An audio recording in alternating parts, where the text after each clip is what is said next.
well, that was me making a fire. Still going quite strong, but I'm just going to leave it to its own devices for now, as I'm not going to be staying up too much longer. This video is just like some random tidbits, some random stuff that I wanted to talk about. I am absolutely boiling from doing that fire though, so I'm going to take my jacket off because I am so bloody hot. That fire is pretty darn hot, as fire should be. So the first thing I want to talk about is my axe. It's a running joke. I said in the Campfires Part 3 video that it's pretty much a running joke that my axe is not sharp. I've got like a Barco axe here.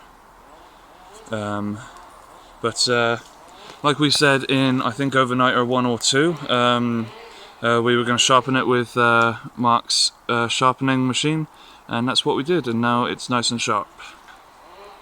Yeah, so it's nice and sharp there. And I needed a cover for it because I lost my cover a long time ago. And this was my first attempt at making one. Here we go. It's only faux leather and it's quite thin as well because it's like made for upholstery. And it does go on. It does go on rather nicely in here.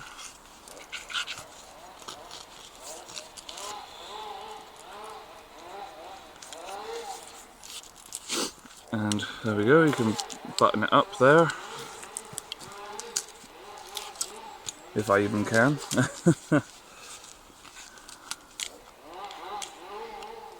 Right, there we go. So, nice little all-over cover.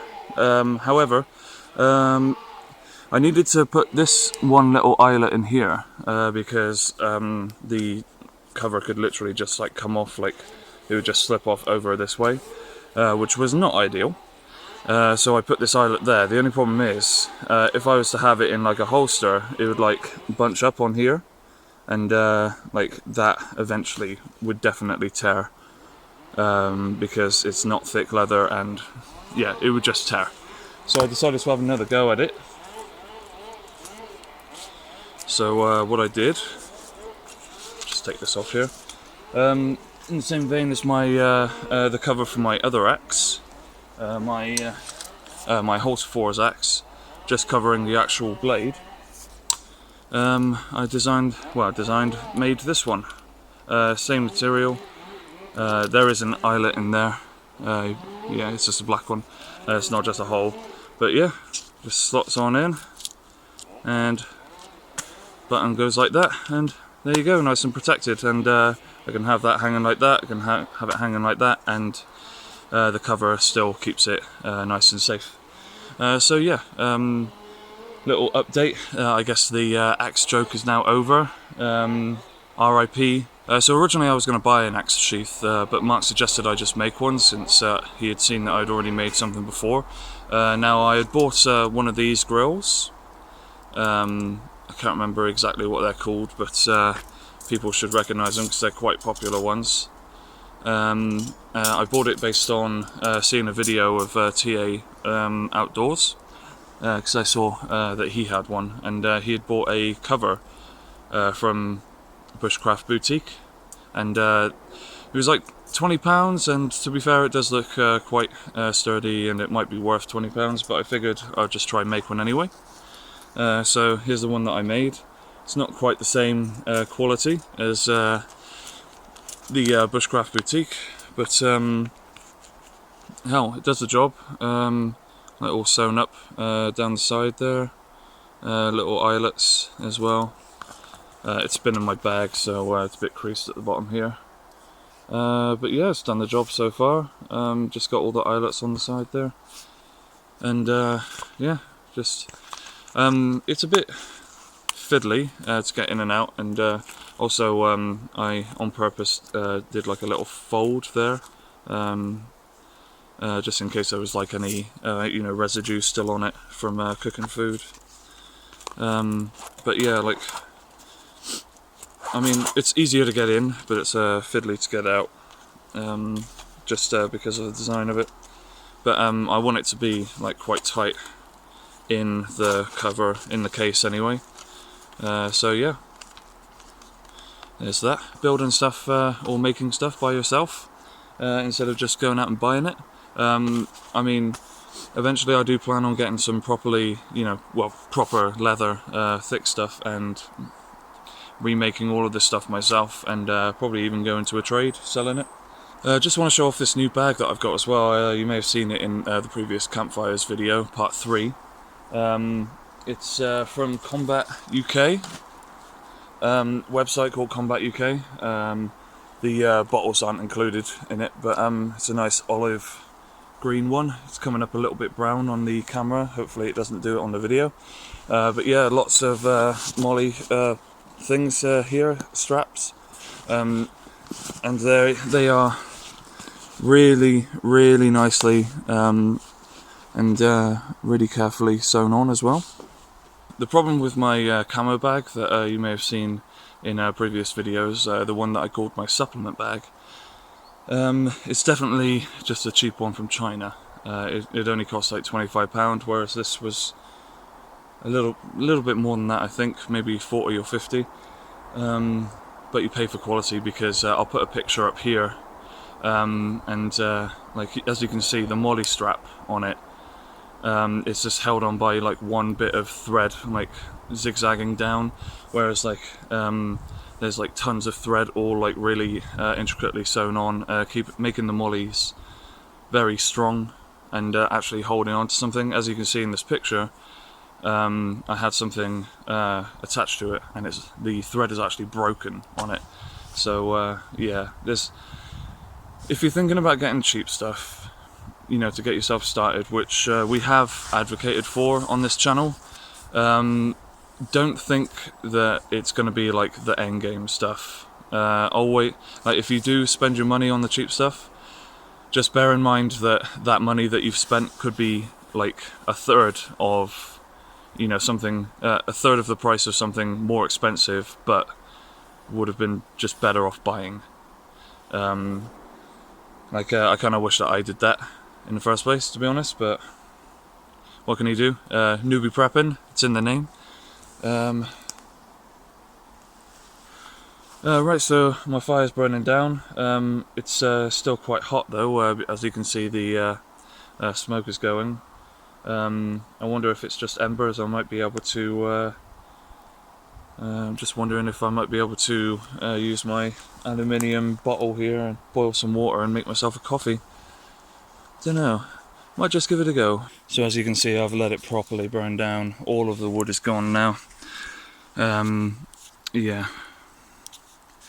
but it is still very warm, so might at least try and warm up my water bottle here.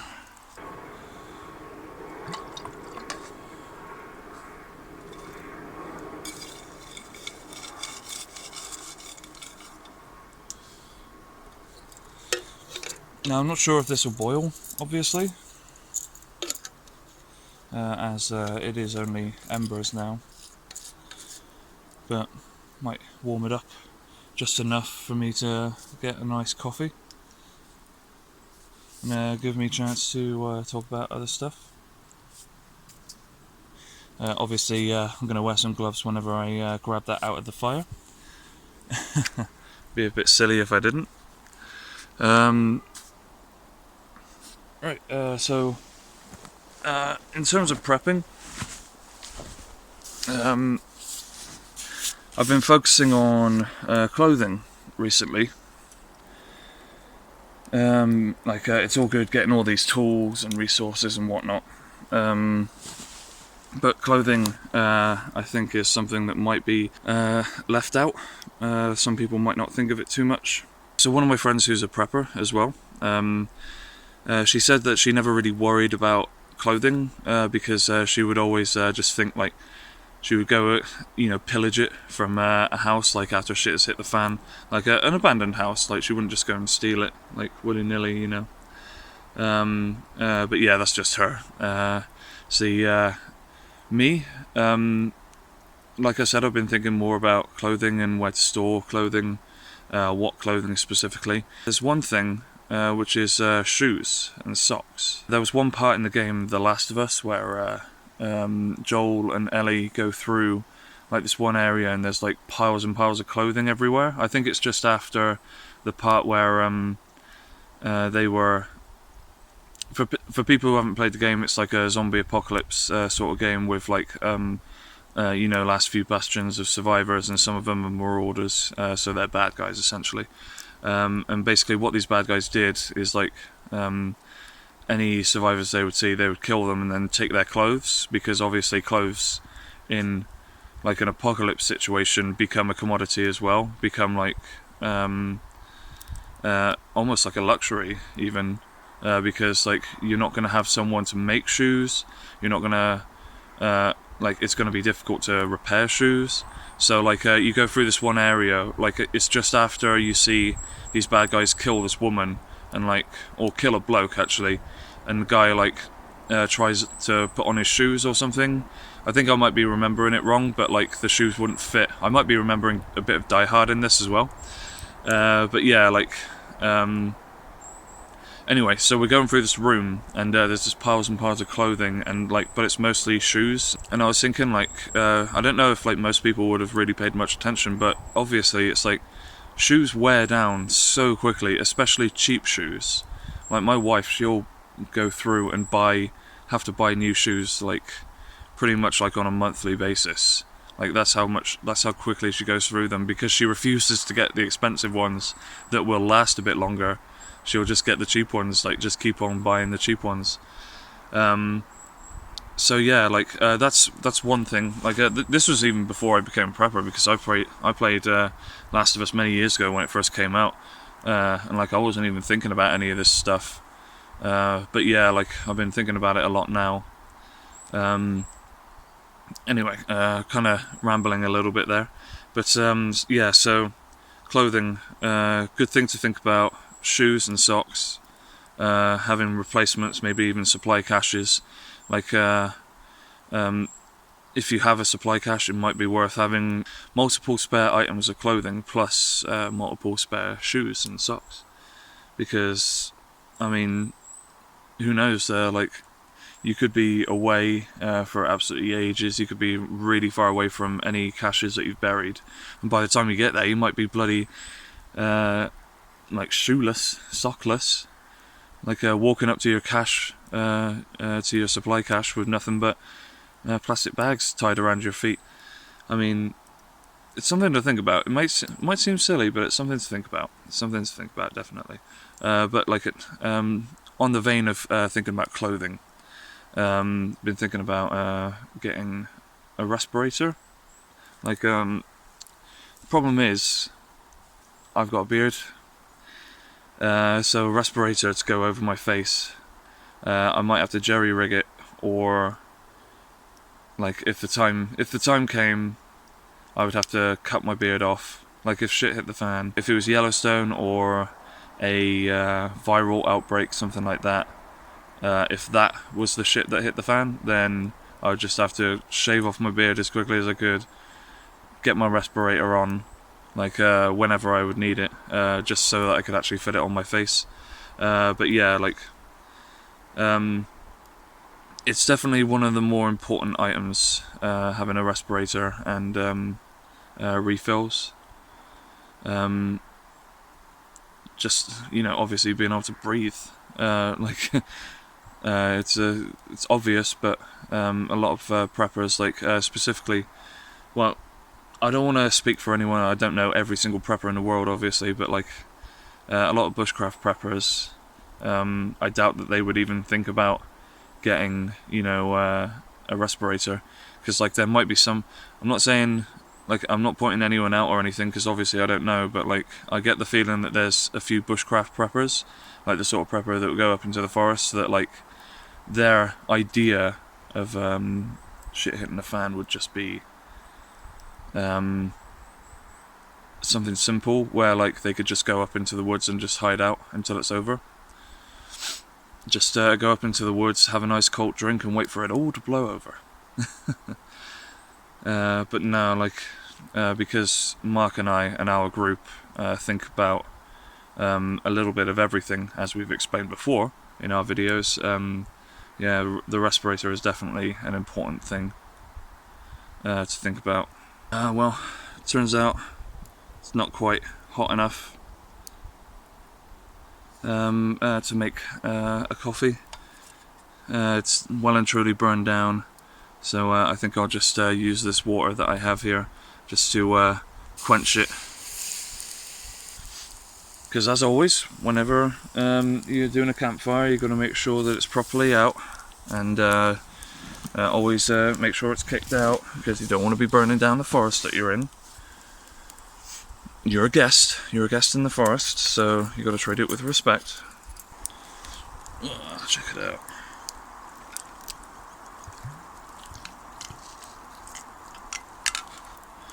It's only a little bit warm there. I do have a bit more water, but I plan on talking a little bit more, so I'll let it cool down by itself a little bit. Right, so another thing that I said in my in the Campfires Part 3 video was that I was wearing jeans at the time, not very bushcrafty, and I said that I bought some trousers, and you may have seen me wearing them walking around here, but I might just show them off here a little bit. So these trousers, they're waterproof trousers. On the inside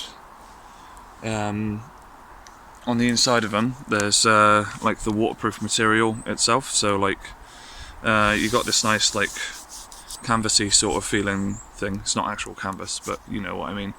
But then on the inside is the actual waterproof stuff. So this is like a double layer of protection. Like I've been sat on the ground for ages, and like my knees, like they're not wet at all. On the outside they are, obviously, but like I don't feel wet at all. That's what I'm trying to say.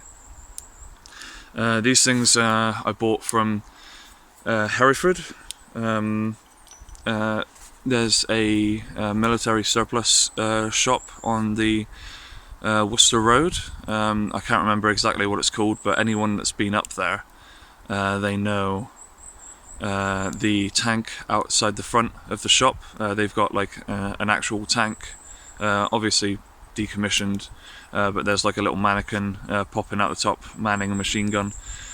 So yeah, anyone who's been to Hereford, been through Hereford, been past Hereford probably knows which place I mean. Yeah, so I got them from there. Very nice gentleman inside. Was chatting to him for a while about all things survival and even some welding stuff, but you don't want to hear about that. So yeah, reasonably priced. Honestly, like for good quality items, which he only sells the good quality stuff. Yeah, it's like it's not going to be like Wish prices. It's not going to be like £20 for a pair of trousers. You are paying for quality, and in return you get quality. You actually get an item which will last you a long time. So yeah, I can very highly recommend his shop. And I noticed that he sells quite a bit of Combat UK stuff as well. So it's quite decent for me. Not that I live in Hereford, but it's quite decent for me because I could just go